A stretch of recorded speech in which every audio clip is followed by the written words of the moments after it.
Hola, hola, ¿cómo están? Hoy es viernes 19 de abril de 2024.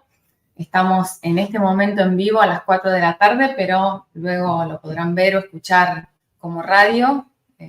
Muchas personas me comentan que lo escuchan como radio. Espero que se escuche bien ahí el micrófono, si no me avisan, por favor. Y les pido que recuerden que parece que es muy importante darle like a los videos y además suscribirse al canal, por favor, para poder hacer comentarios, ¿sí? Bien, vamos a comenzar. Bueno, como comenzamos siempre explicando un poco el sentido del título, ¿no? De la idea de hacer este streaming los viernes por ahí un poco más tranquilos o tranquilas, a veces, porque los viernes en la Argentina suelen ser bastante especiales, ¿no? Bastante movidos, pero un poco más tranquilos y tranquilas los viernes para escucharnos y si no en el fin de semana muchos lo escuchan o incluso durante la semana lo van fraccionando a esta emisión. Así nada sirve. ¿Por qué surgió Si nada sirve? Bueno, surge de lo que nos pasa a muchos, a muchas, que es a veces esa sensación de que lo que haces no alcanza, de que no podés cambiar algunas cosas que te parecen que están mal o que son injustas. Hay muchas situaciones de frustración, a veces cosas que nos pasan, y eso nos hace pensar, bueno, frente a esas dificultades, frente a esos obstáculos que a veces aparecen, ¿qué hacemos? Bueno, la apuesta es que si lo que hasta ahora te funcionaba, te dejó de funcionar, si lo que estás haciendo no alcanza, no funciona, no pasa nada, no lográs, bueno, hagamos algo nuevo, hagamos algo diferente, pero hagamos algo, ¿no? Siempre, siempre apostemos por construir, por hacer, por seguir. Eso me parece que es muy importante en un momento como este, en donde hay un contexto de tanta desazón, de tanta angustia, de tanta preocupación, que bueno, me parece que es importante hacer una apuesta por lo que sí podemos hacer, que es intentar algo nuevo. Y como siempre, hacemos un llamado a que haya justicia por Nadina, un llamado a que se le dé una respuesta, ¿no? A esa madre que está buscando justicia por Nadina Nieto Velasco, nuestra estudiante de la sede Puerto Madryn, que en el mes de enero, a principios de enero, apareció con un tiro en la cabeza dentro de un auto, otros disparos también en el vehículo, y la carátula de la causa es muerte dudosa. Bien, frente a esa duda que la justicia está señalando que existe desde ese punto de vista de la justicia, el resto de la comunidad está esperando una respuesta. Y no solo la comunidad universitaria, no solo la comunidad más cercana de amigos o de amigas o de compañeros estudiantes, sino también toda la comunidad, toda la ciudad, toda la provincia. Es muy importante que tratemos de darle una respuesta a esa madre y establecer claramente cuáles fueron las circunstancias de la muerte de Nadina, porque Nadina estaba llena de planes y de proyectos y de energía para vivir. Entonces, su muerte nos deja con muchas dudas. Por eso es que esas dudas tienen que tener una respuesta desde la justicia. Y como empezamos siempre diciendo que estamos vivos de milagro, ¿no? A veces uno cuando piensa la historia de la Argentina, cuando estudia un poco, cuando revisa para atrás, cuando ve, a veces incluso las últimas décadas, no hace falta irse muy lejos, a veces cuando uno mira los últimos meses, las últimas semanas, todo lo que pasa, el dinamismo, por llamarlo de alguna manera, que tiene la vida en la Argentina, el estrés al que estamos sometidos, por supuesto, también, pero fundamentalmente la densidad que tiene nuestra historia, ¿no? Hace unos días conversábamos, ¿se acuerdan? El viernes pasado, en la emisión pasada, el 12 de abril, conversábamos con Ana Correa sobre esa novela fabulosa, La llamada, de Leila Guerriero, que relata, bueno, ustedes saben, una situación, y si no lo pueden escuchar en la emisión anterior, una situación terrible que forma parte de nuestra historia, ¿no? La violencia sexual, incluso como arma política, los campos, los centros clandestinos de detención, Entonces, hay mucho para pensar y mucho que pesa en la historia de nuestro país. Así que a veces sentimos que estamos vivos de milagro, por decirlo de una manera irónica, ¿no? O por tomarlo de alguna manera un poco más livianamente o graciosamente. ¿Por qué decimos esta semana siempre hay que elegir, ¿no? En la vida hay que elegir, qué gran frase. En la vida hay que elegir, sí, claro, por supuesto, todo el tiempo hay que elegir. Y acá también tenemos que elegir qué decir, porque pasan tantas cosas que, bueno, uno tiene que seleccionar qué va a decir. ¿Qué vamos a decir sobre que estamos vivos de milagro esta vez? Vamos a decir que el libertarianismo realmente existente, ¿no? Hay un libertarianismo, ¿cómo decirlo?, propuesto, ¿no? Y un libertarianismo realmente existente, que es el que están, lógicamente, pudiendo llevar a la práctica. Lógicamente, en función del plan que tenían y de las circunstancias concretas que enfrentan, ¿no? Entre ellos vamos a ver la decisión de movilizarse de una comunidad que defiende las universidades públicas. Pero fíjense, hubo ustedes saben, un polémico y controvertido y cuestionado además judicialmente decreto, el decreto 70-2023, que desreguló amplios aspectos de la economía, fundamentalmente. Bueno, es una discusión bastante extensa, que si están dadas o no las causales de necesidad de urgencia. Solo diré en este momento que diría que el 90% de los juristas del país dicen que no están dadas. Bueno, hasta ahora quienes tienen que decir algo sobre esto, que es la Corte o el Congreso, no terminan de pronunciarse. Ahora vamos a ver un poco eso. Pero este libertarianismo realmente existente se dispuso a regular precios, en este caso a regular precios de las prepagas. Por supuesto que el argumento en contrario, ¿cuál sería? Y el argumento en contrario sería que en realidad eso no es mercado, eso es un comportamiento irregular, distorsivo, etc. Bueno, pero no deja de ser una constatación de que existe la necesidad de poner una mirada, un rol estatal, un cuidado respecto a aspectos fundamentales de nuestra vida en común, como es la salud, puesto que la salud pública, lo saben ustedes porque lo viven y lo atraviesan, igual que todos y todas, la salud pública está muy deteriorada y es cierto que no es algo nuevo. Pero también es cierto que los aumentos de las prepagas han sido imposibles. Es decir, hay aumentos de precios que estamos atravesando que son imposibles. No es que son caros o más complicados o que uno tiene que ver qué paga y qué no. Son imposibles de sostener.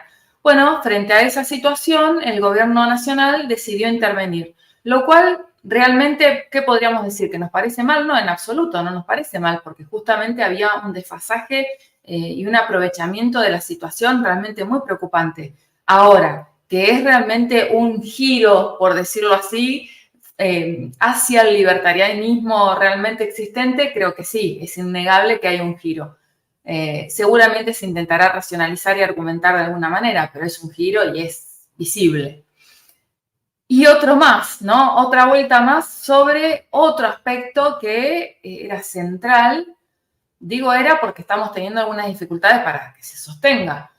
Era central en el discurso del gobierno nacional, del gobierno que ganó las elecciones con un amplio margen de apoyo, que la lucha, la disputa, que gran parte de su destino era luchar contra la casta política, ¿no? Que formó parte central del discurso, incluso, y de la campaña, y de la propuesta inicial del gobierno. Ahora bien, a poco de andado, porque son unos meses, pero unos meses bastante movidos, hay que decir, a poco de andado este nuevo gobierno, es decir, en menos de 6 meses ya tenemos, por ejemplo, regulación de los precios, ¿no? Impugnación de estos precios de las prepagas, que bienvenido sea, ¿no? Que haya algún tipo de moderación respecto a esos aumentos imposibles realmente, pero a su vez tenemos un problema mayor para el sostenimiento del discurso libertario, que es justamente esta idea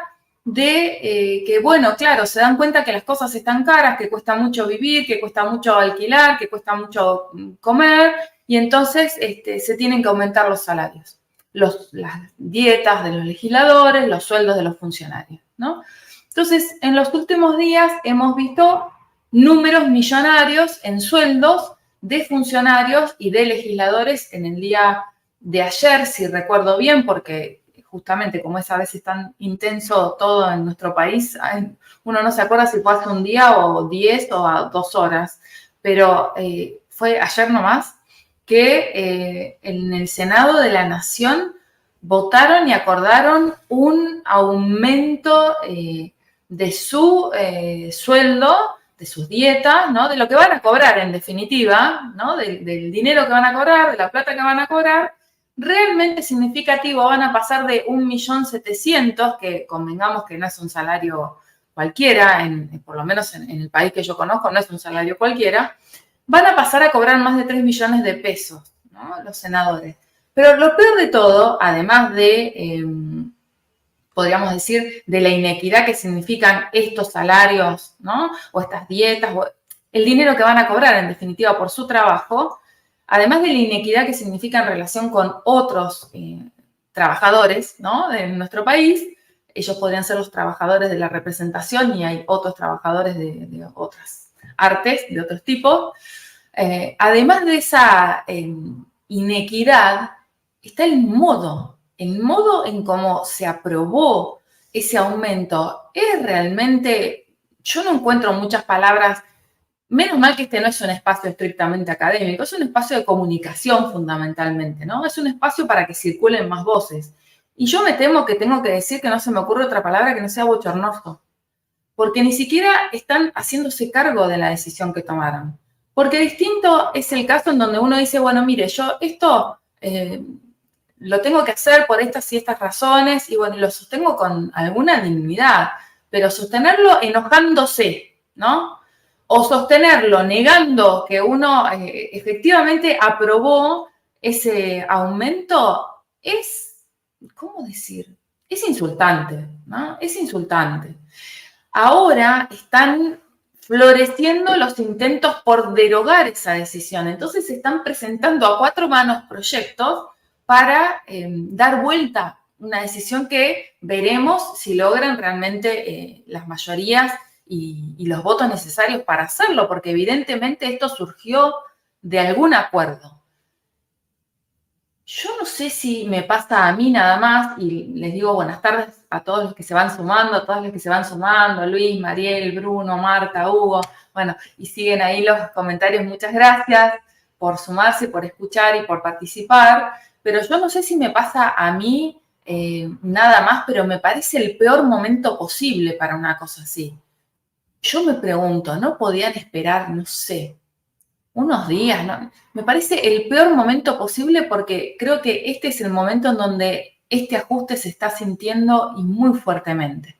Un momento en donde las universidades van a salir masivamente a las calles a defender la educación pública y a defender la universidad pública, en donde circulan imágenes de lo que nos está pasando en las universidades, de los problemas reales que son muy difíciles de tergiversar porque realmente son muchas las personas que transitan las universidades. Entonces, no es una realidad que uno pueda mostrar tergiversadamente, porque es tanta la gente que transita las universidades que realmente se desmiente enseguida. Entonces, a uno le puede gustar más o menos la estrategia comunicacional de una universidad, pero es innegable la situación que existe porque además todos conocemos los cientos por cientos de inflación que tenemos, más de 200% de inflación.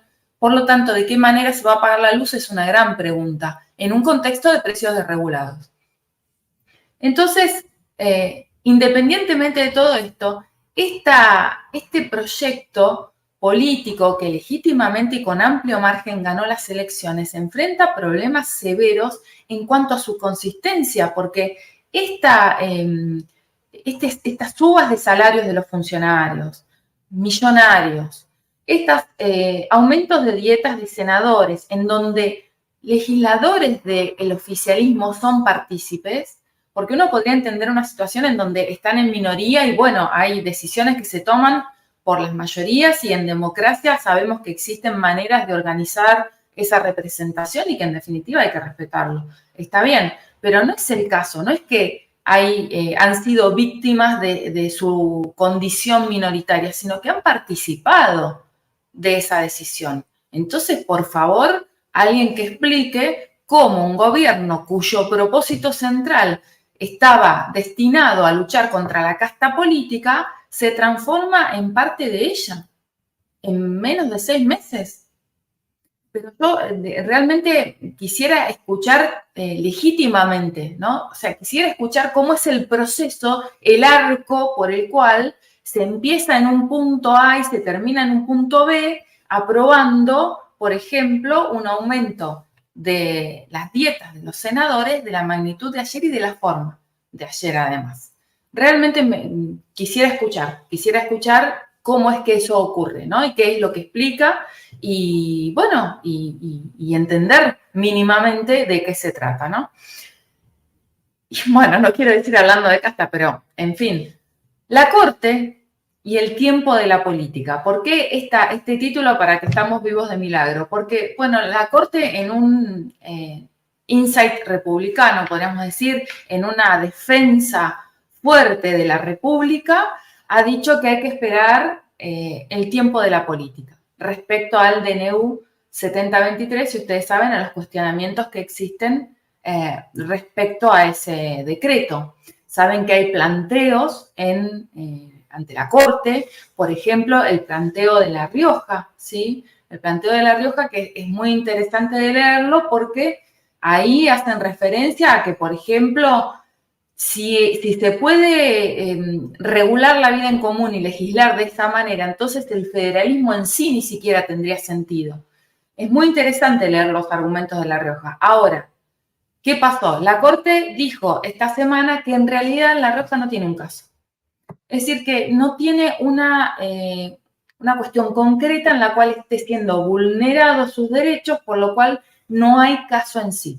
No dijo nada la Corte sobre el fondo, sobre si es constitucional, no es constitucional, no dijo una sola palabra. Lo único que dijo es que usted no tiene por qué venir a mí a preguntarme esto, ¿no? Porque usted no tiene un derecho que haya sido vulnerado, o sea, no hay un caso. Y esto es muy importante respetarlo porque la Corte dice, la decisión de esta semana, no puede ponerse a opinar en abstracto. Perdón que miro acá, pero es un WhatsApp de una de las invitadas, así que lo voy a mirar. Sí, ahí me está. Ay, perdón por la interrupción, pero lo voy a reenviarle el link. Perdón por la interrupción. Ah, no te puedo creer que no se lo pasé, no puede ser. Sí, acá está.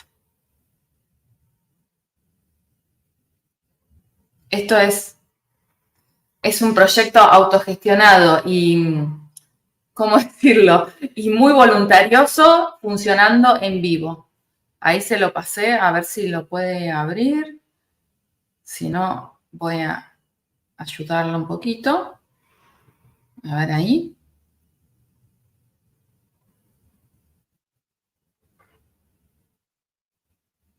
Bueno, Mariana, espero que lo puedas abrir.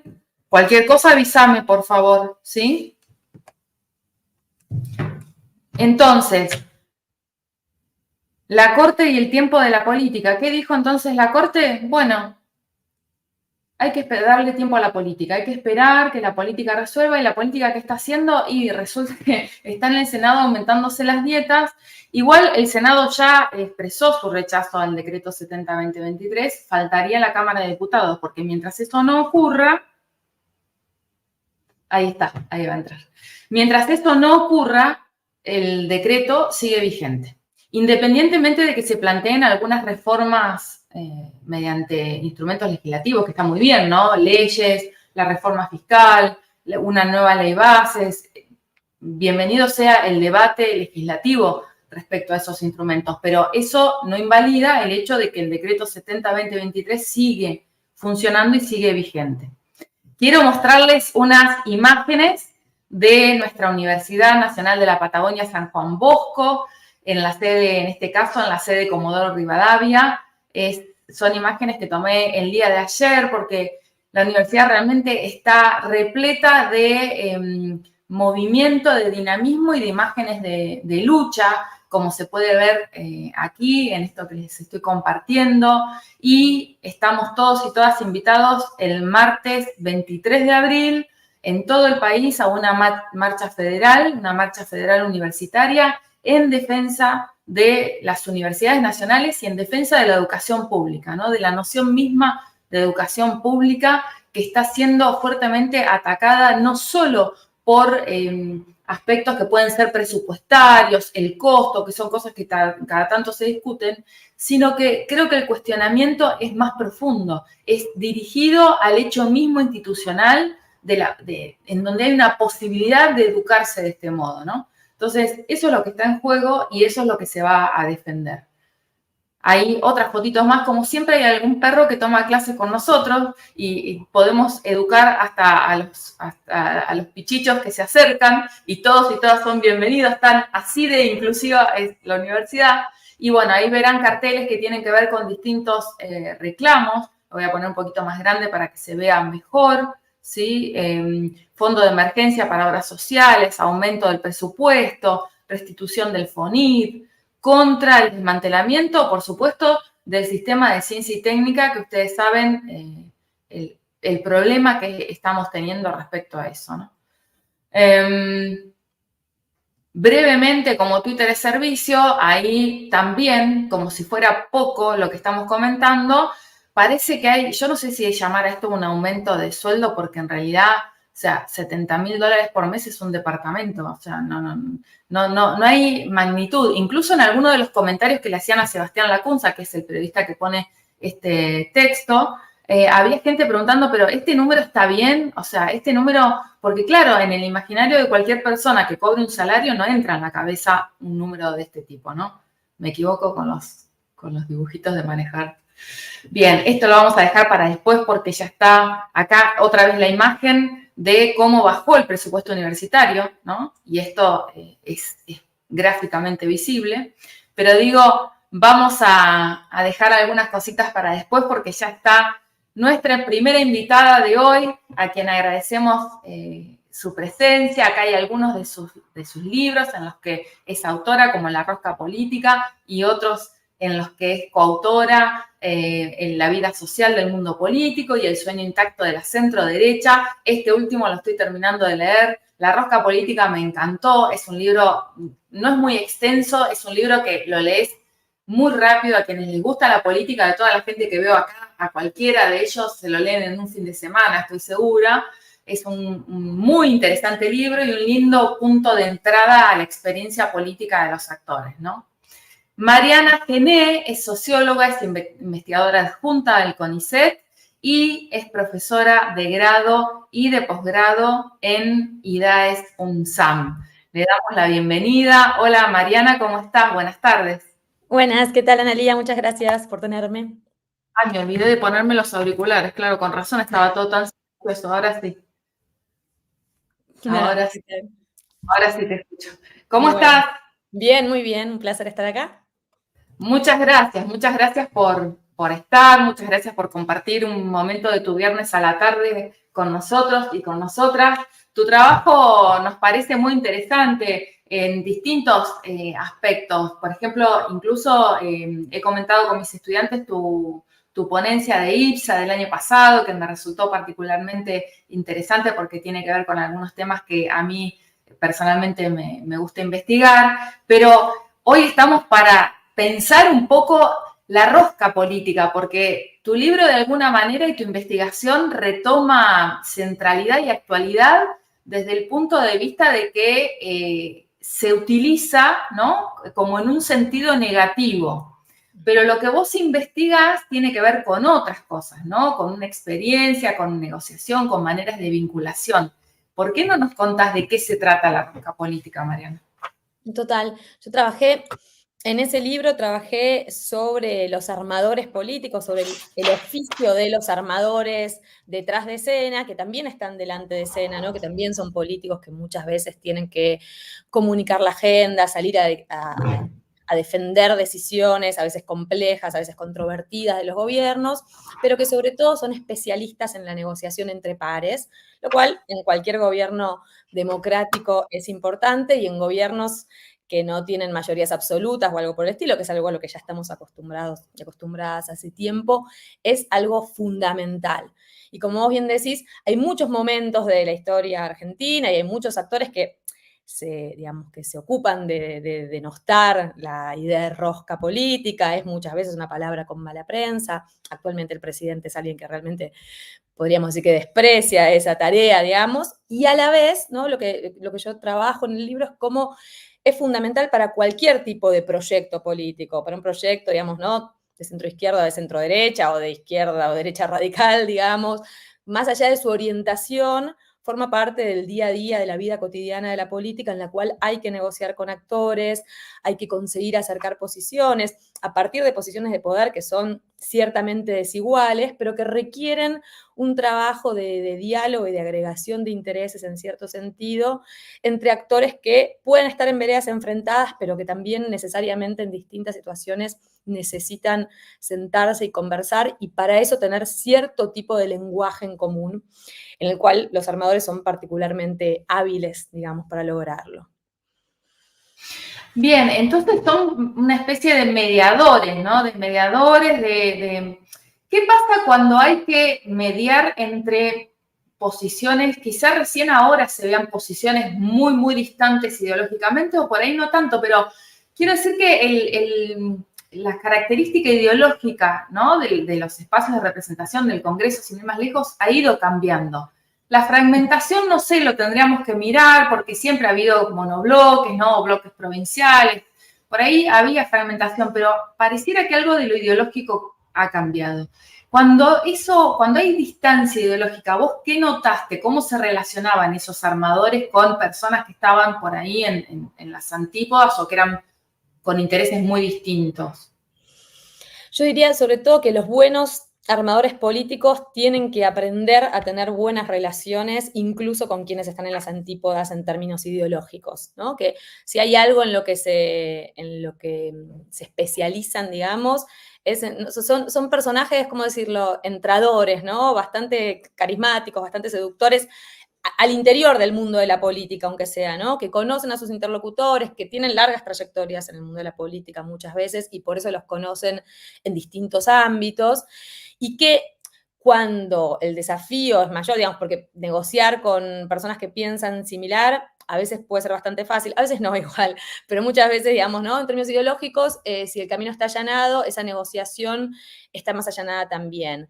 Pero los expertos en negociación política tienen que saber negociar también con los que están lejos y en ese sentido entender a qué tipo de negociaciones pueden acceder o no, de qué manera pueden presentar los otros, digamos, para sus bases electorales, para sus públicos más directos, esas negociaciones, y entonces si tienen ganas de que una ley salga o de que una medida sea apoyada, de qué manera no dejarlos expuestos, digamos, ¿no? Frente a sus posibles votantes o sus adherentes o lo que fuera. Y en eso, ¿no?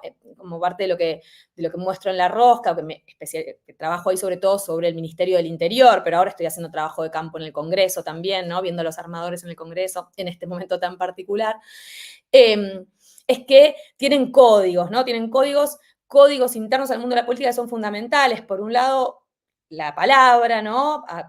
Como llegar a acuerdos y después sostener esa palabra que se acordó, muchas veces sin testigos, digamos, ¿no? Sin firmar ningún papel ni nada por el estilo, cumplir, y también tienen que tener autoridad, ¿no? Tienen que tener autoridad para poder comprometerse a ciertas cosas. Por eso hubo algunos de estos armadores muy arquetípicos, muy importantes en la historia argentina, como Carlos Corach es un caso muy fundamental en mi libro, y a veces hay armadores desautorizados, ¿no? Era el caso, por ejemplo, de Freddy Storani en el gobierno de la Alianza, digamos, en un gobierno que estaba atravesado también por muchas disputas internas y con una autoridad presidencial debilitada. Y yo diría que por momentos es el caso de Guillermo Francos ahora, que es ministro del Interior, ¿no? Y que, no sé, ¿te acuerdas? Como una de las primeras negociaciones que entabló con los gobernadores, al poco tiempo salió por Twitter, ¿no? El vocero presidencial a desmentirlo.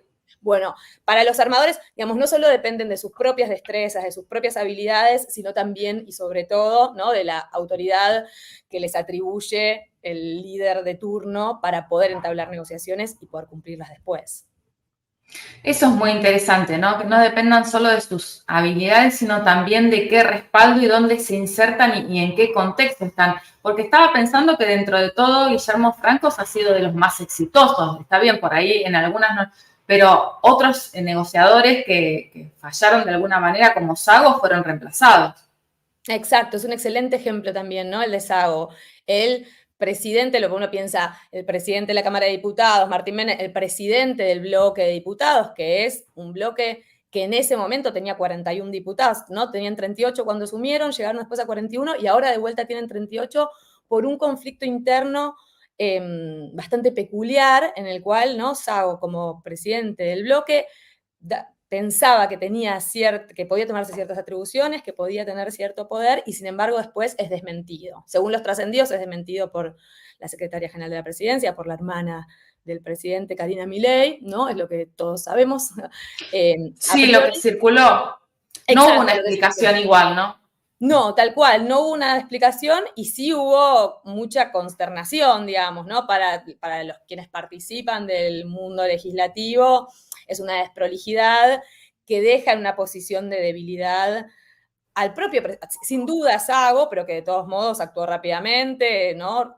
Creó un bloque de 3 diputados, el del MID, aprovechando otro sello electoral, digamos, por supuesto, otro sello partidario, quiero decir, por supuesto que es esperable que vote con La Libertad Avanza, pero quiero decir, un gesto de autonomía que ya lo tuvo incluso al llevar adelante esa reunión en la comisión, al nombrar la autoridad, cuando un minuto antes se había dicho, ¿no? Que no la lleva adelante. Pero ese es un caso de vuelta, ¿no? Como de negociadores, ¿no? Esa es una posición sin duda que requiere de negociar, la de la presidencia de un bloque en la Cámara, que son desautorizados y que más allá de que tengan, en el caso de La Libertad Avanza, no hay duda, digamos, de que hay políticos de menos trayectoria, menos experimentados, con menos... Eso te iba a preguntar, si estos ejemplos que estamos pensando, que estamos revisando, ¿te parecen en base a tu experiencia de lo que has investigado, ¿no? Y a otros casos por ahí no tan comparables porque han sido ministros de Interior, no estamos comparando a Guillermo Franco con nosotros, sino estamos comparando más bien estilos, ¿no? Formas de actuar, prácticas.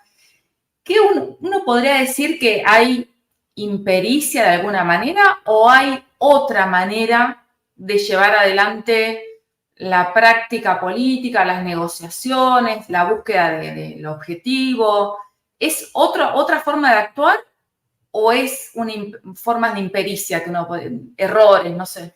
Claro, yo creo que si va a haber una nueva forma de hacer política, digamos, está por verse y por ahora no pareciera hasta ahora muy exitosa, digamos, ¿no? Hasta ahora no logró pasarse ninguna ley en el Congreso, de hecho, el DNU fue rechazado en diputados, si bien todavía no se trata y no se sabe si se va a tratar o no quise decir en senadores, y no Al se sabe revés, si sí, o no sí. en diputados, perdón. Quiero decir, con lo cual los resultados claramente son subóptimos. Después, por supuesto, como siempre en política, uno después hace un esfuerzo por resignificar esos resultados y decir, no, bueno, no me importa, no gané, pero me sirvió para demostrar que son todo lo mismo, ¿no? Y que, ok, de acuerdo. Probablemente si hay después muy buenos resultados que acompañen en otros ámbitos, ¿no? Buenos resultados económicos o buenos resultados que vengan por otra parte de esa torpeza o de esos malos resultados en términos políticos y en términos de productividad, de llevar adelante esas negociaciones y tener buenos resultados, pueda soslayarse. Pero hasta ahora yo diría que se ve más, sobre todo en diputados, cierto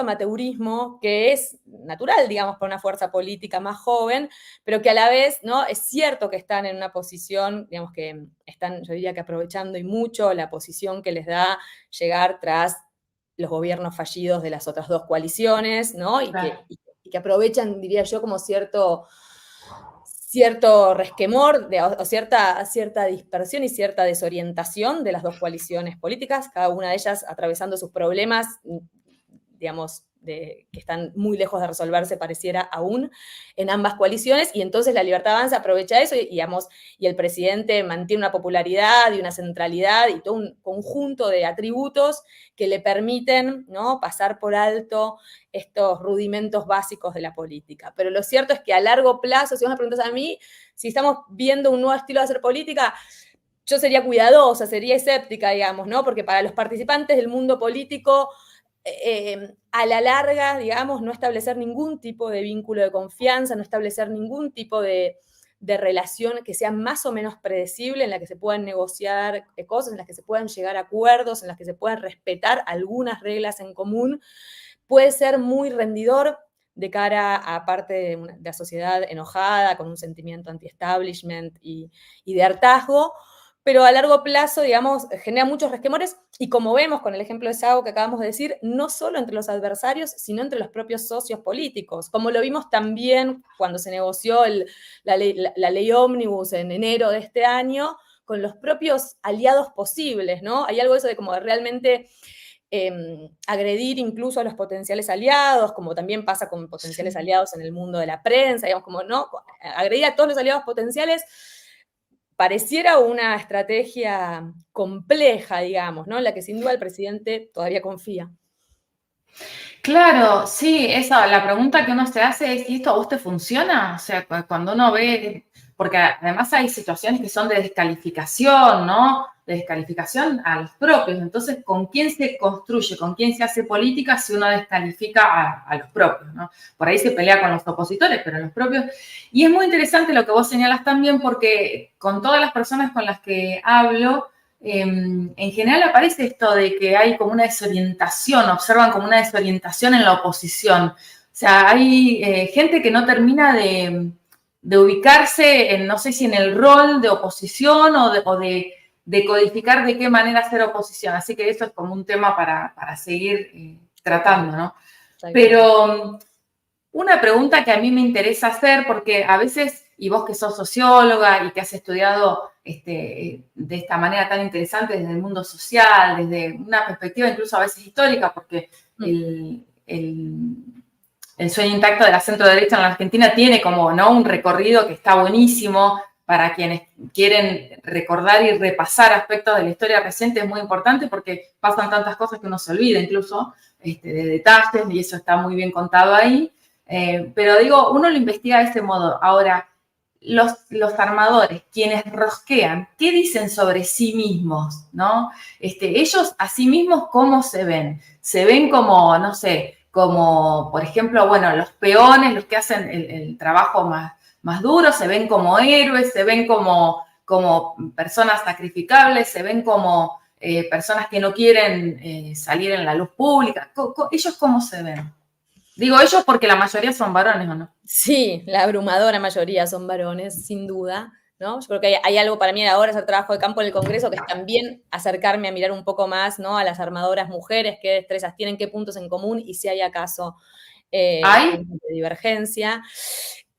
Yo diría que las ha habido, en este momento no están, no creo que haya tantas figuras sobresalientes, aunque por supuesto podemos pensar en algunas, ¿no? Bueno, de hecho Juliana Di Tulio está en el Senado y fue en su momento presidenta del bloque de diputados en la Cámara del Bloque Peronista, y es alguien, ¿no? Podría ser una figura, por ejemplo, ella, como Camaño, en fin, otras en la historia, o Teresa Rodríguez, en fin. Pero yo diría que cómo se ven estos armadores, muchos de ellos se ven como piezas muy fundamentales, ¿no? Algunos de ellos con una preferencia muy clara por estar en las sombras, ¿no?, por armar en las sombras. Ahí sí la figura de Karina Milei sería como una figura más o menos homologable a los que prefieren ese rol, ¿no?, de tener muchísimo poder, pero no, que casi no se les conozca la voz, no dar conferencias ni nada por el estilo, digamos, no hacer de fronting. Podría ser el ejemplo de cuando el Coti Nosiglia fue ministro del Interior de Alfonsín, ¿no?, que era alguien fundamental en la escena radical, fundamental el radicalismo entonces y también ahora, por supuesto, y sin embargo había tenido un solo cargo, rehuía de los cargos, y en ese momento, siendo ministro del Interior, también prefería menos exposición que la que prefieren otros ministros. Y en cambio hay otros, ¿no? Como, yo pienso, como ministros o armadores de este tipo, como si fuera, por ejemplo, Emilio Monzó, que está en la tapa del libro, ¿no? Que hizo ese Sí, discurso diciendo, está, reivindico yo la tengo ropa. por... Sí. Sí, está, mirá, no te lo pierdas este libro porque está a ver, ahí, Claro, está como en una tacita, ahí se ve más o menos por el es que se filtro, armó como el pero merchandising, ¿no? De él diciendo reivindico la rosca. Porque es verdad que en tal ese cual. momento en que lo dijo, era como que explotó en carcajadas el recinto, ¿no? De que lo decía porque era, bueno, era una interna, obviamente, dentro del gobierno de Cambiemos, con quienes reivindicaban más bien como la construcción a partir de las redes sociales ¿no? y que desestimaban un poco la importancia de esa negociación entre políticos. Y él dice reivindico la rosca, y esa rosca supone esa relación entre pares para llegar para mover las cosas, digamos, ¿no? En el mundo político, y también diría yo, ¿no? Cuando me preguntabas cómo se sienten peones o se sienten hacedores. Yo diría que hay un doble filo ahí. Por un lado, tienen muy en claro que trabajan para un proyecto más grande y que las decisiones muchas veces se toman en otro lado, digamos, ¿no? En la cabeza, en el presidente, en la presidenta, quien fuera. Y también muchas veces son personas con mucha trayectoria política, con mucho conocimiento, con una lectura del campo político particular y que por lo tanto, digamos, tienen una vocación de ser mucho más que solo hacedores, no que solo mediadores, que solo peones, ¿no? Trabajadores contratados para prestar un servicio. Y ahí también a veces puede haber tensiones, cuando los presidentes confían mucho en ellos y confían en su visión, es más fácil, y cuando los presidentes pretenden, digamos, que sean solamente mediadores, ahí también hay Claro, tensiones. si son competencia o no, ¿no? Estoy pensando casos de armadores que se transformaran y no, a ver, que se transformaran en otra cosa, no Claro. recuerdo, a ver, Bueno, para pienso, mí, pero me digamos, parece, sí, uno de los casos sin duda sería el, el, el, el caso nada más y nada menos que de Alberto Fernández, ¿no? Que fue un gran armador ¿no? Una mira figura el caso que se me estaba, que se me exacto. estaba pasando, Es que para sí. mí fue increíble. Yo, como el libro salió en 2019 y después tuvo 4 ediciones, lo cual es una barbaridad para un libro de ciencias sociales, y yo creo que tuvo algo que ver con eso, con el momento en que llegaba, ¿no? En el que también de repente había algo de esa necesidad de volver a unir al peronismo, que estaba tan fragmentado y tan peleado, y que claramente esa unión no fue tan virtuosa como esperaban sus protagonistas Sí, ahí en evidentemente. 2019, cuando lo lograron conformar, digamos. Y también, ¿no? En ese momento, para mí fue increíble, en 2019, de repente estaba Alberto Fernández como candidato a presidente del Frente de Todos y Pichetto como candidato a vicepresidente de Macri, ¿no? Que había sido un gran armador en el Senado, digamos, ¿no? De repente esos personajes que no tienen votos propios, ninguno de los dos tenía votos propios, pero los dos parecían necesarios para complementar esas fórmulas presidenciales. Pero es cierto, Dos ¿no? Que el pase de cortitas, armador a alguien no que es tiene tan fácil. no, es realmente, francamente No, difícil. no, tal cual. Pero se me estaba pasando un caso muy importante, es cierto. Dos preguntas muy cortitas porque tenemos a nuestro próximo invitado y en general somos respetuosos con el tiempo porque sabemos que todos están y todas muy ocupados, así que cuando decimos 20 minutos tratamos de que sean 20 minutos. Pero hay dos preguntas, por ahí una más cortita y otra que por ahí te tomará un poco más de tiempo, pero en todo caso, hacemos una respuesta un poco breve y la invitamos a Alejandra, que puso acá la pregunta, ¿cómo andás, Ale? Quizá revisar tu trabajo o por ahí repasar algunas de tus notas, incluso más recientes o incluso tus publicaciones, pero te las cuento para contar lo que están preguntando. Acá, por ejemplo, Fernando preguntaba qué es esto de los resultados subóptimos, que por ahí es un vocabulario específico, entonces no quedaba claro de qué se trata. Y Alejandra estaba preguntando cómo se explica el fenómeno de Karina Milei, porque no Siglia tuvo militancia desde chico, pero Karina se pregunta. Cortito, Total. si puedes decir algo. Excelente, hoy sí voy a intentarlo. Por un lado, yo diría que es cierto, no está re bien. Primero, decía esta idea de resultados subóptimos y sin embargo está marcando la cancha. Es cierto, es verdad, ¿no? Que hay algo del el carácter arrasador de esta derecha radical, digamos, de esta irrupción de la derecha radical en Argentina, que llegó al poder de forma meteórica, que logra todavía, ¿no? Así como fue tan disruptiva en la campaña, fue tan inesperado su triunfo, es inesperada su forma de gobernar, y sí, estoy muy de acuerdo, ¿no? En que marcan la cancha. Y a la vez también es cierto que los resultados son todavía subóptimos, ¿no? Subóptimos en términos del desempeño económico. Que no es lo mejor que podrían conseguir. Y subóptimos en términos digamos, de los alcances de esos, digamos, de las conquistas en términos políticos, ¿no? Es cierto que lo mejor hubiera sido lograr, o sea, ¿qué esperaba el presidente? Doblegar a por el cambio en su conjunto, aunque ahora esté estallado, digamos, ¿no? A los radicales todos, obligarlos a votar una ley de alcance fenomenal y poder tener esa legitimidad. Claro. Sin duda, porque no es solo marcar la cancha, también es darle confiabilidad a los actores externos, ¿no? Por eso también el Fondo Monetario dice, bueno, cuidado, cuán sustentable es en el mediano plazo. Digamos, hay algo de la política que tiene que mirar el corto plazo y tiene que mirar el mediano y el largo plazo si quiere ser sustentable en el tiempo. Así que en ese sentido lo decía, pero sí, que marcan la cancha no hay duda alguna, ¿no? Y un poco con la desorientación del resto de los actores políticos, más todavía. Y es verdad, ¿no? Alejandra, yo diría, ¿cómo se explica este fenómeno? Que es claramente, ¿no? El punto de contacto que señalé con Nosiglia es el de la preferencia por las sombras, nada más que eso. Obviamente con Nosiglia estamos hablando de un militante, de alguien con un montón de cargos al interior del radicalismo y con un peso y con un poder sobre la estructura radical, que es una estructura muy compleja de comandar, digamos, ¿no?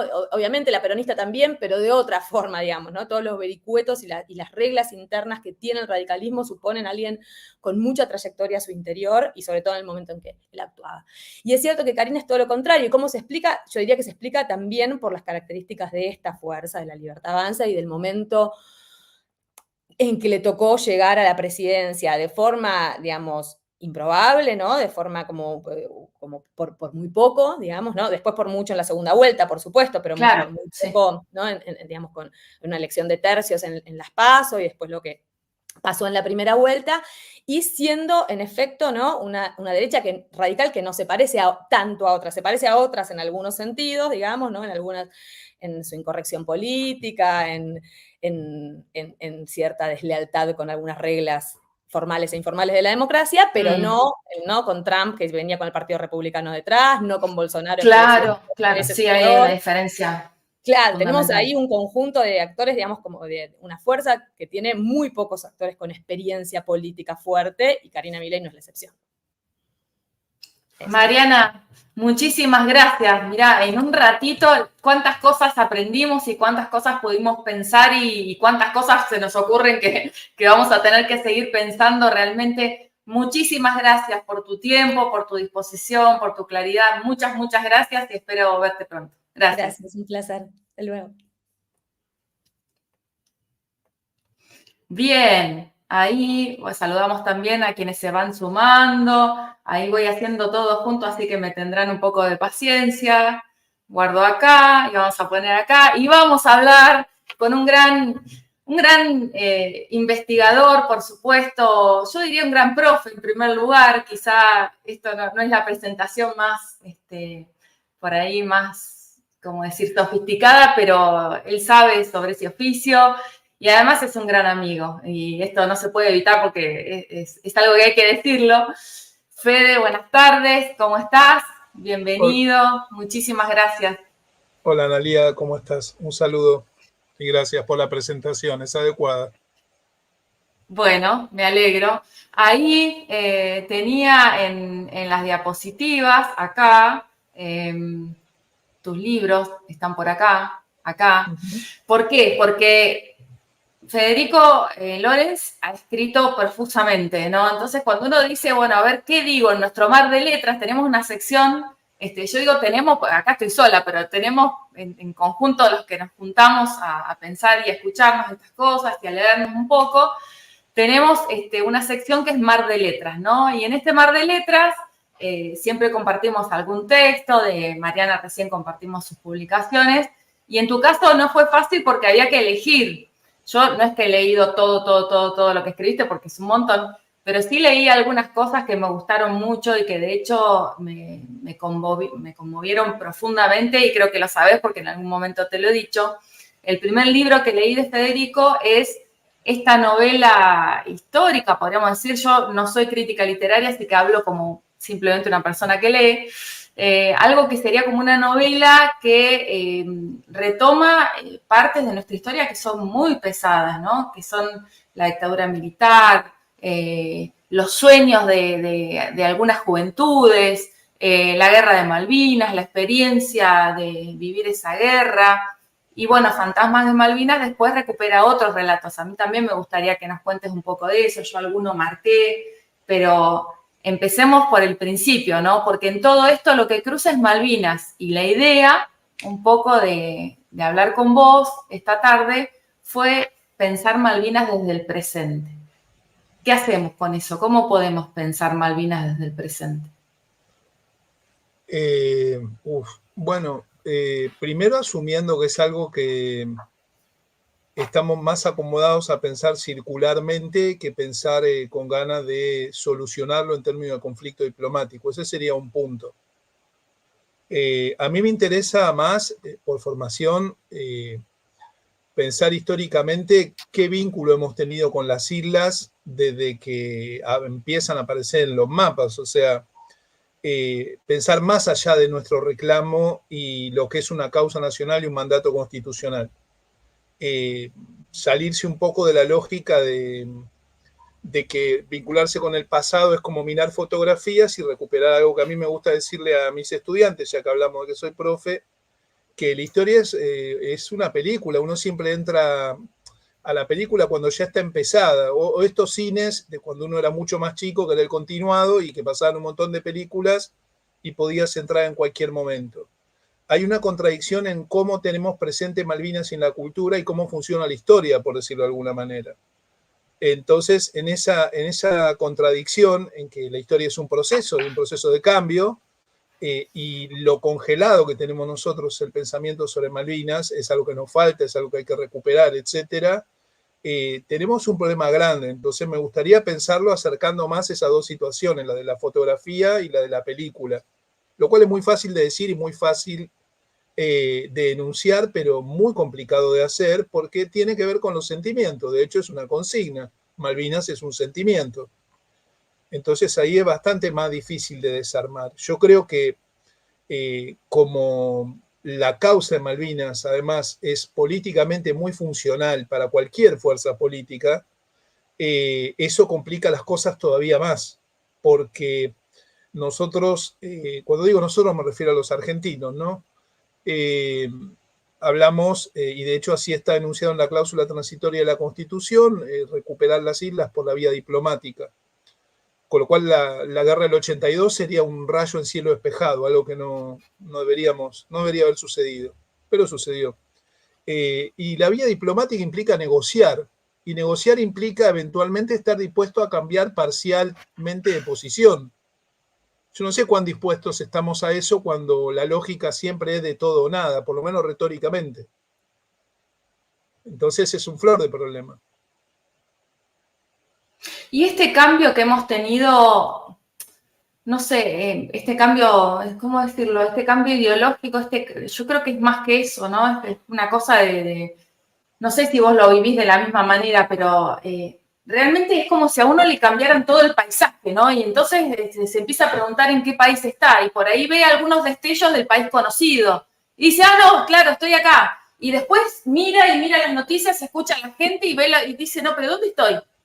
No sé si a vos te pasa, pero a mí me pasa un cierto extrañamiento con algunas circunstancias, con algunas maneras incluso de comunicarse, de vivir la política en la Argentina, de cosas que estamos viendo que realmente a mí por lo menos me producen un extrañamiento. Entonces, digo, ¿hay una nueva mirada sobre Malvinas que vos hayas podido interpretar en estos meses de gestión del presidente Milei? ¿O te parece que en realidad eso es algo que sigue funcionando igual a pesar de los cambios de gobierno, incluso cuando los cambios son muy grandes?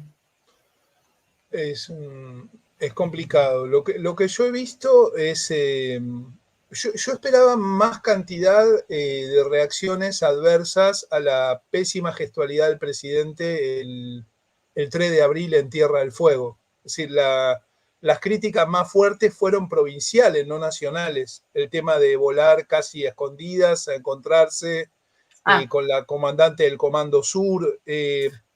Ahora, la retórica del 2 de abril, si vos te fijás, de la conmemoración en la que estuvieron Milei y Villarruel, es una retórica vieja, es mucho más parecido a la retórica de los primeros 80 que a cosas que se fueron incorporando al discurso, yo diría de mediados de los 90, pero sobre todo a partir del 2000, del primer kirchnerismo, las críticas, por ejemplo, al mal desempeño de las fuerzas durante el conflicto. Me parece que si se puede hablar de algo así como el mileísmo, yo creo que es algo bastante más complejo. Yo creo que hay que separar entre Milei y Villarruel en relación con el pasado. El aniversario de Malvinas fue utilizado más bien para reivindicar a las Fuerzas Armadas en el plano en el cual vienen reivindicándolas, sobre todo los sectores afines a Villarruel. Yo me atrevería a decir que Milei como tal, o el gobierno, si vos querés, pero puntualmente sí, en este caso Milei, descubrieron tarde la intensidad que tiene Malvinas en términos de símbolo. Porque uno de sus referentes, por ejemplo, Bertie Benegal Lynch, hablaba hizo esta cosa ridícula de proponer privatizar el mar o cosas por el estilo. Con lo cual, tenés ahí un choque muy fuerte en esta mirada anarcocapitalista, por hacerle la concesión de que efectivamente es eso, y una forma añeja de ver el vínculo entre la sociedad y las Fuerzas Armadas o de recordar la guerra, por ejemplo. ¿Qué va a pasar? ¿Qué va a salir de eso? Yo creo que poco, porque en general en relación con Malvinas funcionamos socialmente de manera muy estanca. No estoy pretendiendo un consenso, el único consenso es que son argentinas, y el siguiente podría ser eventualmente la recuperación por la vía pacífica. Pero, por ejemplo, ahora que el gobierno compró estos aviones F-16, por ejemplo, me estoy guiando desde mi lugar de historiador, no soy especialista en defensa, uno leía los comentarios en la prensa y lo entroncaban directamente con volver a poner en pie a la Fuerza Aérea del 82. Y la Fuerza Aérea del 82 es la Fuerza Aérea de la Guerra, o sea, llamalo como quieras, pero es así. Entonces, me parece que ahí tienen todo un tema, que es un poquito lo que le pasó al gobierno de Macri también, ¿no?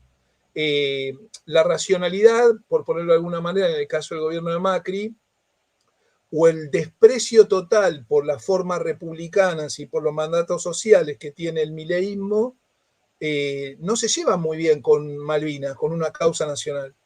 Dicho esto, hay que decir, fuerzas más populares que lo tienen más arraigado, no han sabido o no han querido encontrar algún mecanismo de solución. Estoy hablando unilateralmente, porque tenemos el problema básico, que es que el Reino Unido no negocia.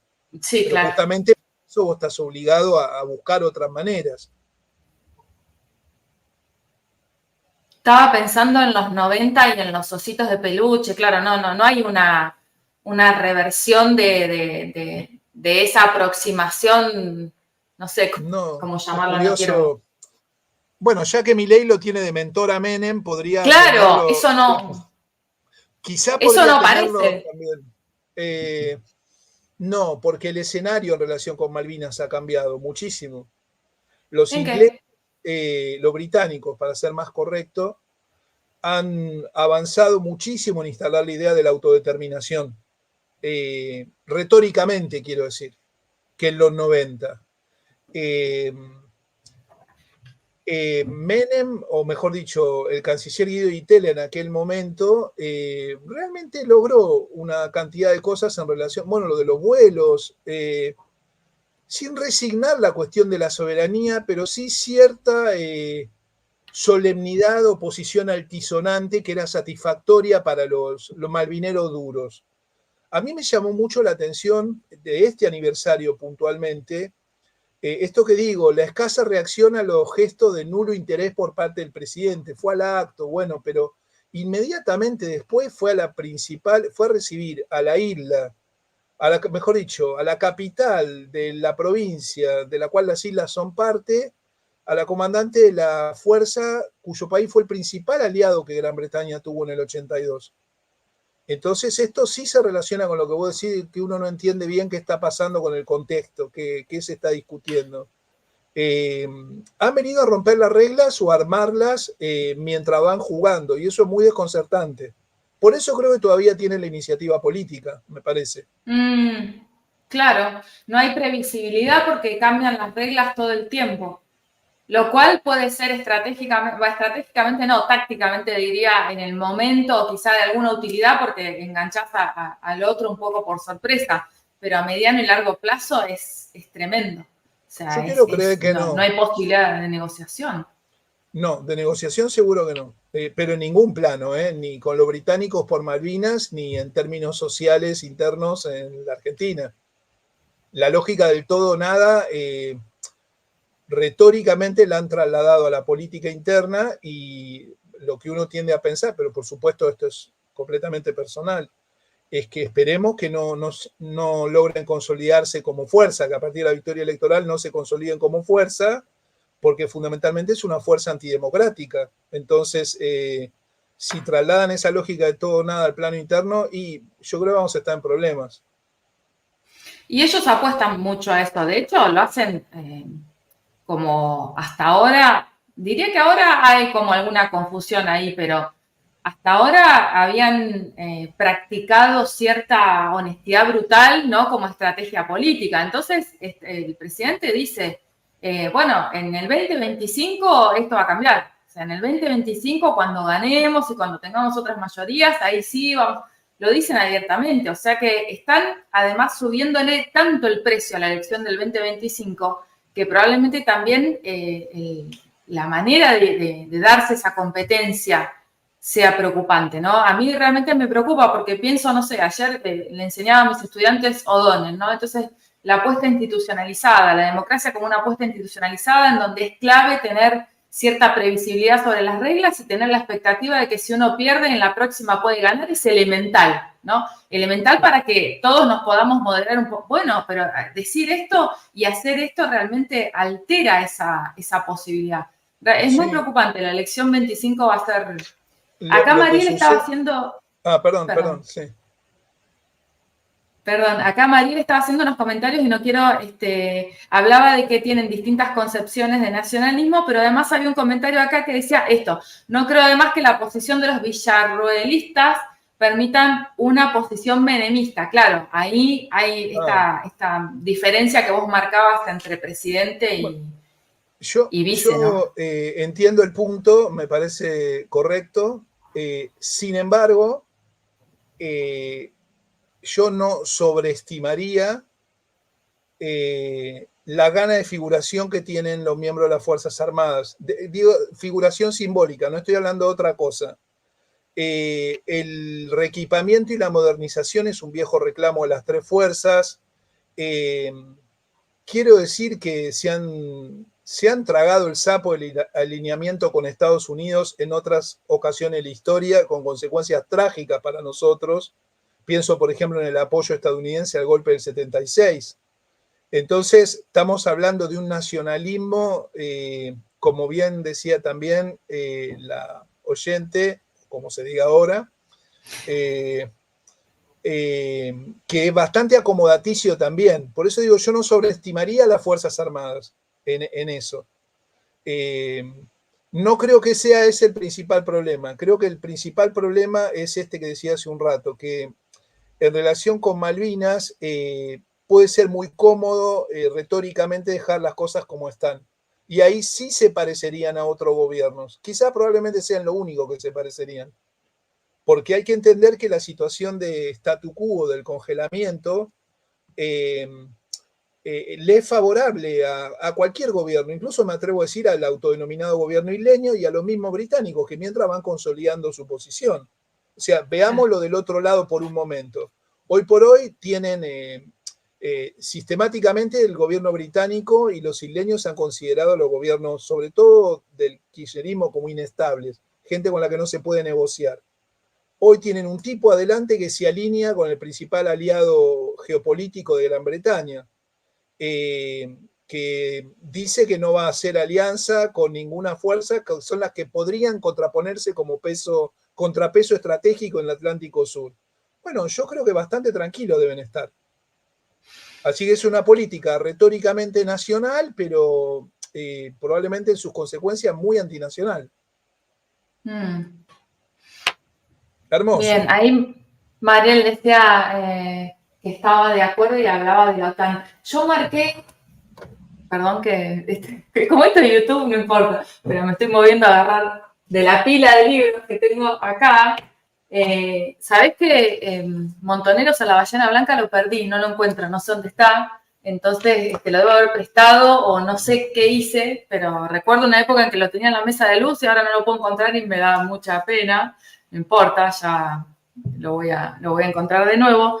Entonces, de acá de Fantasmas de Malvinas, marqué una frase que está, te ubico porque uno escribe y después por ahí, en el capítulo que se llama Tierra Santa, Sí. dice, bueno, vos decís no soy creyente, y después dice, en Malvinas muchas cosas te hacen creer que Dios no existe, pero otras solo se explican por su existencia. Y vos le atribuís esta expresión a Roberto Lacalle, un veterano de guerra. Y yo quisiera, porque sé que vos has estado en Malvinas, o sea, conocés Malvinas, caminaste Malvinas, de hecho este libro habla de ese documental, ¿no? Se menciona el contexto en el que estos relatos aparecen. Esto es verdad, o sea, esta es verdad no en el sentido de que el Señor pueda decir algo que no es cierto, sino en el sentido de si vos compartís, si se ajusta a lo que vos viste. ¿Esto vos lo creerías, digamos, si te lo dicen, es así? Sí, porque eso es estrictamente el terreno de las emociones o de las creencias, si vos querés. Es como, a ver, eso hay que situarlo en el contexto de la guerra y la posguerra del 82 también. Entonces, los que atraviesan la situación de guerra suelen atribuir la supervivencia o la muerte de alguien o algo por el estilo, en ocasiones a situaciones extraordinarias. Algunos lo llaman fe, otros lo llaman suerte, otros le dicen cábala. Lo digo con el mayor de los respetos. Entonces, lo creería en términos de relato de alguien que estuvo ahí. Es como cuando uno ha entrevistado militantes de organizaciones armadas, por ejemplo, y te cuentan haber evitado un secuestro, por ejemplo, segundos antes, simplemente por haber prestado atención a un detalle que antes no. Bueno, algo me iluminó y tal cosa, o si no, esa señora no me hubiera dicho tal palabra en el subte, me bajaba en la estación que tenía que bajar y tal otra. Y lo chupaban, sí. Sí, claramente. Entonces, tiene que ver con los mecanismos que armamos para seguir viviendo. Sí, claro que la creería. Y puntualmente en el caso de Malvinas, como cuando uno va ahí, yo tuve la suerte de estar 3 veces en Malvinas. La verdad es que solamente en la segunda pude ir más armado racional que emocionalmente. La primera vas muy movilizado por todo lo que has leído y te han contado. Entonces tenés una propensión a leer todo en esa clave. En el mismo libro yo cuento la visita al cementerio, que era la primera vez que iba. Yo no soy creyente, pero me hicieron un montón de encargos de rezar frente a un montón de cruces, cosas por el estilo. No era tan común viajar cuando yo fui la primera vez. Ahora sigue siendo difícil, pero es bastante más común. Y bueno, como digo, yo no soy creyente, pero yo pude hacerlo creyendo en ese momento. No tanto a lo mejor en una divinidad, sino en que la divinidad en la que la persona creía iba a escuchar esas palabras que yo había llevado hasta allá, que es algo diferente, ¿no? Es como creer en el poder de la escritura, en eso sí yo creo.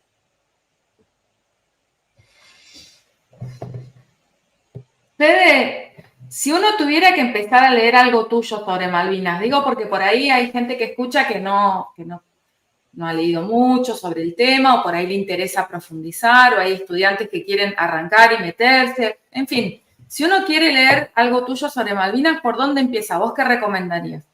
Y yo, si le interesa más estrictamente la cuestión histórica, empezaría por Malvinas, historia, conflicto, perspectivas, que es como un balance, digamos, suena grandilocuente, pero es un balance de mi obra sobre Malvinas. Es una agenda de trabajo, la agenda que yo ya no quiero seguir, digamos, Ajá. o que digo hasta acá llegué, para ponerlo por el lado optimista.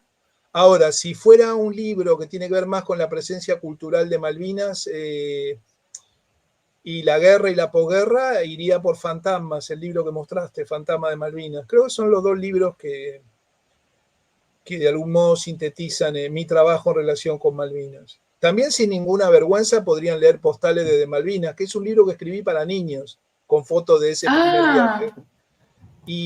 Pucha, no lo tengo acá, perdón. Y hay algo interesante ahí, que es que, bueno, estuvo en muchas escuelas. Recién escuchaba a Marcela que decía un libro de sociales que vende 4 ediciones, etc. Bueno, el libro de Marcela es muy bueno, el de la rosca. Pero lo que digo Mariana, es... de Mariana Gené. Mariana Gené, perdón, Mariana Gené. Sí. El punto es que este libro, Postales, pasaba que iba a las escuelas, es un libro que circula mucho de hecho, y los más sorprendidos, más que los chicos, eran los maestros y los padres muchas veces. Todo lo que no sé de Malvinas. Y de lo que menos hablo ahí te puedo asegurar que es de la guerra, yo hablo de las islas. Porque tenemos un problema también, que para nosotros Malvinas es sinónimo de guerra, y eso es tremendo también, no lo es. No lo es. Y de tristeza a veces también, ¿no? Y de sufrimiento. Sí, pero es un poco lo que pasa con los años 70 y la dictadura. Por supuesto que hay que recordarlas en las terribles características que tuvieron, pero me parece que el paso del tiempo va a hacer que los pongamos en perspectiva de un proceso más largo también. Quiero verlo por la positiva, en dos sentidos. De algún modo uno va a retomar la crítica, estoy hablando en términos personales, por supuesto, ¿no? La crítica amorosa y compañera ideológicamente de los proyectos revolucionarios derrotados es un camino, pero también las raíces de la democracia que actualmente vivimos y volvemos a sentir amenazada, solo que en otros términos que lo que podía ser durante la dictadura y los primeros años de la democracia. Para salir de esa circularidad, bueno, tiene que haber una reapropiación y una reinterpretación. Los chicos, por ejemplo, en relación con Malvinas, los niños, están en muchas mejores condiciones que nosotros, pues no tienen toda esa carga experiencial y emotiva que nosotros tenemos.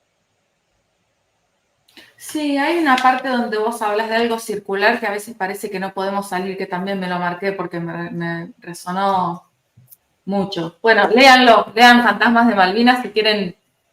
A mí tengo que decir que lo que más me gustó fue Montoneros en la Ballena Blanca, pero bueno, yo lo primero que le dije a Federico cuando lo vi personalmente fue yo viajé con ellos, porque es así, uno es como que va con ese grupo y vive esa experiencia y siente todo eso y es muy impresionante.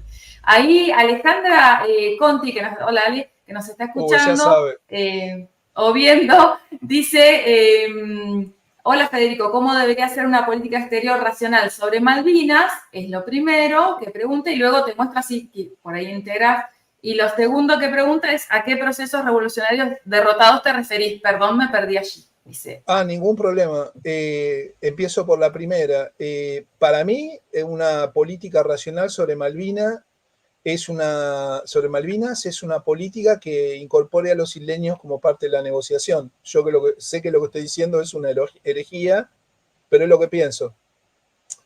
Y que nos lleve de a poco a pensar nuestro país de otra manera. Nosotros somos un país marítimo, estamos reclamando algo sin tener conciencia, estamos reclamando un archipiélago, pero no somos un país con conciencia marítima.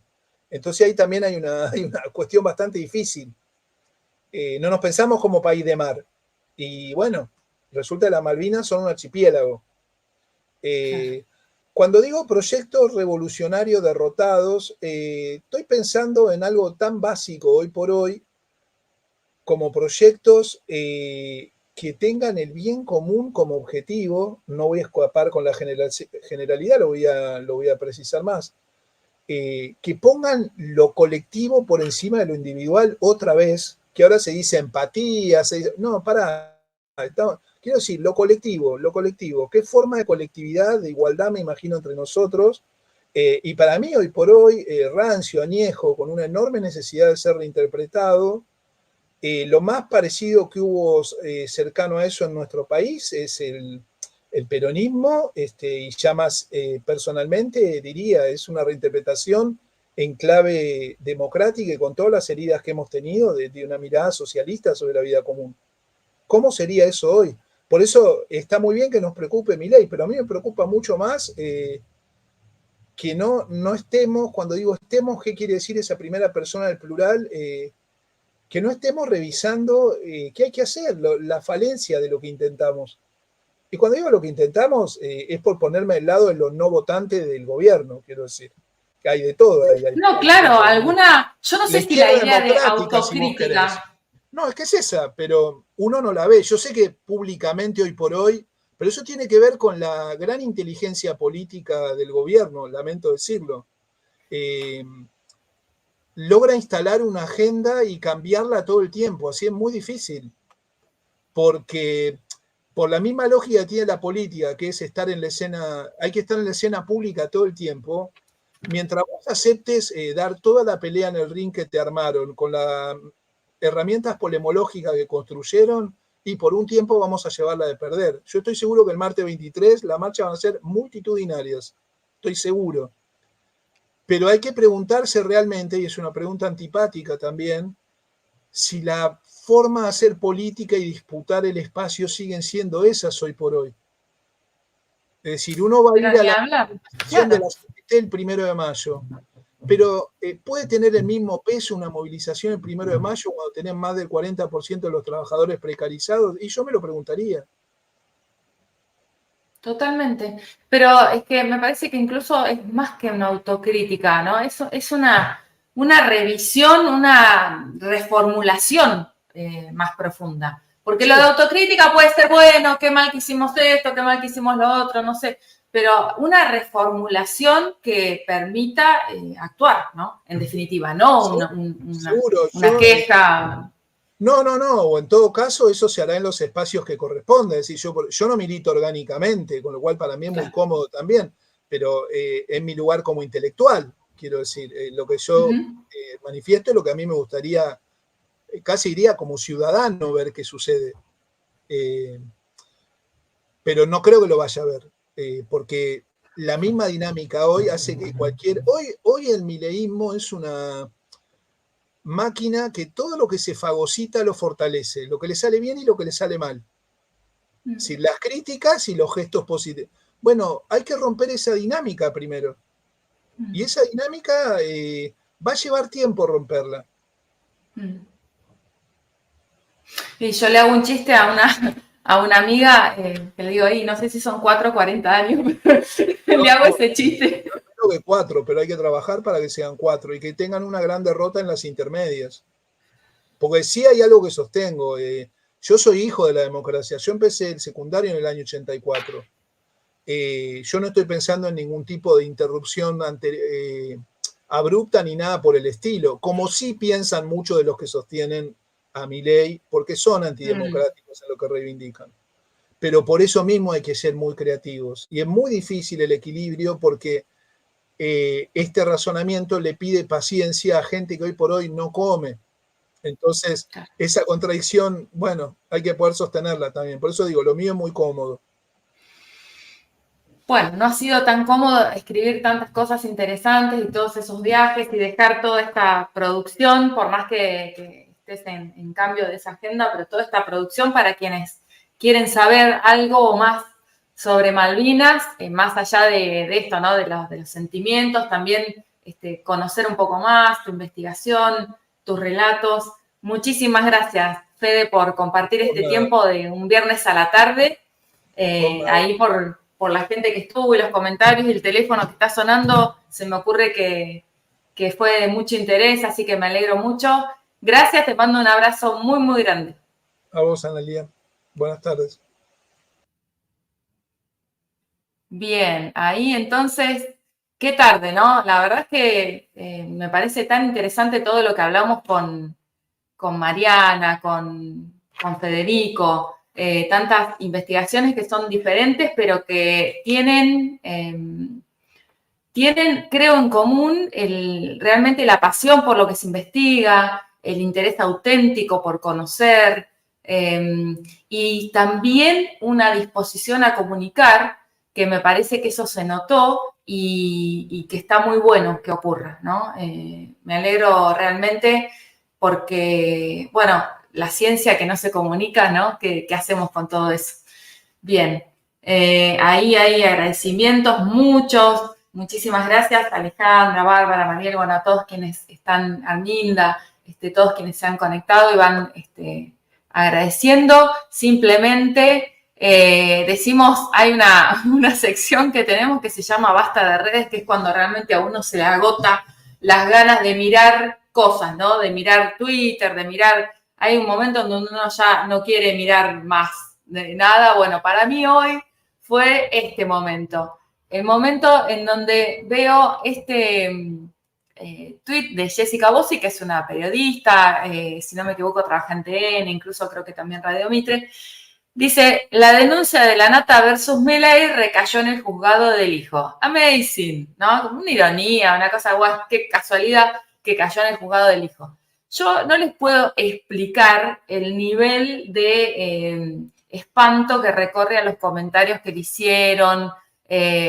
Bueno, realmente algunos de descalificación, muy desagradable, que nos habla de esos discursos de odio que también hemos conversado y que es un tema que voy a intentar que retomemos y que sigamos hablando con investigadores, investigadoras, con expertos que trabajan estos temas y que nos puedan dar alguna pauta de qué hacer, incluso frente a ataques en redes, por ejemplo. Me parece que es muy importante para los tiempos que corren. Pero fíjate, dentro de todo ese espanto me llamó la atención y me resultó divertido este comentario de este usuario que dice, otra casta es posible. Otra casta es posible, y creo que eso es algo de lo que estamos viendo últimamente y que también nos preocupa, ¿no? Bien, hasta acá llegamos, ya nos pasamos, pero bastante. En realidad no nos pasamos porque esto es YouTube y estamos un tiempo que queremos estar, ¿no? Qué privilegio, estar donde uno quiere estar y el tiempo que quiere estar es sin dudas un privilegio. Así que si quieren seguirnos en Instagram, es fácil, es @sinadasirve, lo mismo en YouTube, y ya sabemos entonces si lo que estamos haciendo no funciona, si todo falla, si nos sentimos que no logramos atinar, bueno, hagamos algo nuevo, pero hagamos algo, no nos quedemos con esa tristeza, a veces con esa frustración, hagamos algo nuevo y tratemos de crearnos, de recrearnos. Si nada sirve, eso, hagamos algo nuevo. Gracias.